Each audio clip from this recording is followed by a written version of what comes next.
महंगाई के मारे आवाम के लिए सूखी रोटी पर गुजारा भी मुश्किल। विद होल्डिंग टैक्स का तनाज़ा, आटा मालिकान ने मिले गैर मुअय्यना मुद्दत के लिए बंद कर दी। आटे का बहरान पैदा हो गया। आटे की कीमतें मजीद बढ़ने का खदशा।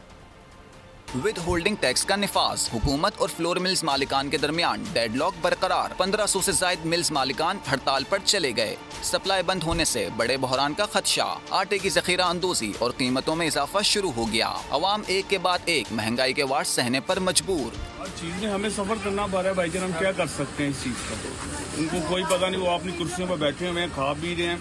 अवाम का उन्होंने खाना हराम कर दिया है। पहले तो 85 रुपए किलो था, अब तो एकदम बढ़ा दिए, 105 रुपए किलो बढ़ा दिया। तब क्या करें, गरीब आदमी कहाँ जाए।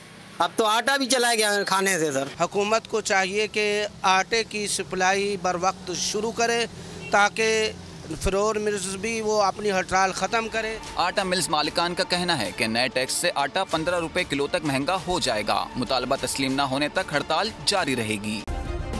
सब्सक्राइब करें और बेल दबाएं ताकि कोई खबर रह न जाए।